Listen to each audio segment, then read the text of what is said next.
काय सांगाल काय इथे या गावामध्ये जवळपास 4 महिला आणि 1 पुरुष असे एक मयत झालेले आहेत आणि मोठ्या प्रमाणावर गावातल्या घराची पडझड झालेली आहे। विशेषतः काही गावांमध्ये जसं मी मुक्राबादला गेलो त्या ठिकाणी जनावरांनी वाहून गेले, जवळपास 40 म्हशी 12-15 गायी वाहून गेल्या। रावणगावचं नुकसान झालं, सगळ्यात नुकसान हे हसनाळ या गावामध्ये। या गावामध्ये प्रचंड मोठ्या प्रमाणावर घरं हे झालेली आहेत, जुने सगळे वाळे कोसळलेले आहेत। शेतकऱ्यांच्या शेतीचं मोठ्या प्रमाणावर नुकसान झालेलं आहे। अनेक जणांची जनावरांचं देखील या ठिकाणी बऱ्याच मोठ्या प्रमाणावर नुकसान झालेलं आहे। जीवितहानी जी आहे या ठिकाणी झालेले उपसरपंचाची पत्नी असेल किंवा अन्य 3 महिला 1 पुरुष हे सगळे गेलेले आहेत। शासनाने राष्ट्रीय आपदा प्रबंधनाच्या माध्यमातून 76 लाख रुपये त्यांना दिलेले आहेत, पण मी आज माननीय मुख्यमंत्री महोदयांशी बोलून त्यांना गोपीनाथ मुंडे अपघात विमा योजनेतून परत 2-2 लाख रुपयाचा निधी 2 ते 3 दिवसात त्यांच्यापर्यंत पोहोचेल अशा प्रकारची व्यवस्था करणार आहे।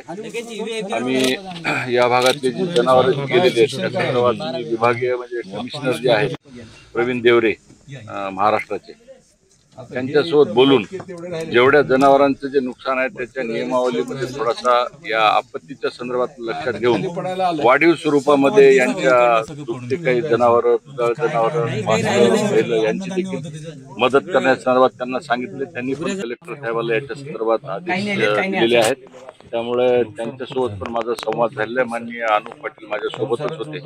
त्यामुळे या गावामध्ये जी काही मदत करता येईल हे गाव परत एकदा उभं करणं, या गावातल्या तरुणांना रोजगार उपलब्ध करून देणं, उपजीविकेची साधनं उपलब्ध करून देणं, लेकरांच्या शैक्षणिक विषयासंदर्भात करणं। आणि मी जेव्हा पाहिलं इथल्या गावकऱ्यांना विचारलं, अनेक स्वयंसेवी संस्थांनी अन्न धान्य सुद्धा मोठ्या प्रमाणावर आणून दिलेलं आहे, पण आम्हाला गॅसची शेगडी सिलेंडर आणि स्वयंपाक करण्यासाठी किंवा अन्न शिजवण्यासाठी आमच्याकडे साहित्य नाही। त्यामुळे मी मान्य कलेक्टर साहेबांना की जर घरात अन्न शिजवायला साहित्य नाही, गॅस शेगडी सिलेंडर नाही, तर मी त्यांना म्हणालो किंवा मी काय मदत करू म्हणाले, या संदर्भामध्ये मी माझ्या खासदार निधीमधून आज 20 लाख रुपयाचा निधी आहे आणि त्या माध्यमातून मी संपूर्ण या गावकऱ्यांना जी अफेक्टेड कुटुंब आहेत त्यांना गॅसची शेगडी सिलेंडर आणि संसार उपयोगी जे साहित्य ताट वाटी असेल, भांडे पिंडे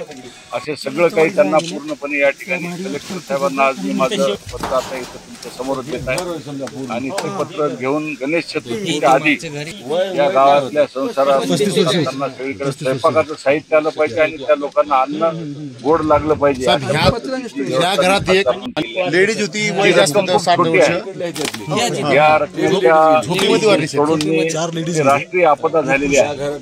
त्यामुळे माननीय मुख्यमंत्री साहेब, मोदीजी आणि माननीय गृहमंत्री साहेब यांना भेटून मी वैयक्तिक याला एक राष्ट्रीय आपदेच्या माध्यमातून देता आलं, तर त्या माध्यमातून जर पॅकेज देऊन ही जी गाव आहेत रावणगाव, हसनाळ या गावामध्ये जे काही गावाचं नुकसान झालं आहे त्याला राष्ट्रीय पॅकेज देण्याच्या संदर्भात राज्यसभा खासदार म्हणून स्वतः माननीय देशाचे पंतप्रधान माननीय नरेंद्रभाई मोदीजी, माननीय अमितभाई शाह आमचे गृहमंत्री आणि माननीय मुख्यमंत्री महोदय यांना मी साकडं घालणार आहे।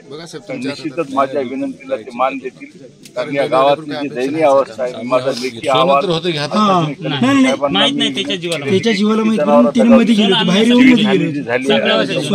नुकसान झालंय आणि काय काय नुकसान झालंय सगळा गोषवारा मला उद्या सकाळपर्यंत कलेक्टर साहेब आणि डेप्टी कलेक्टर साहेब देणार आहेत।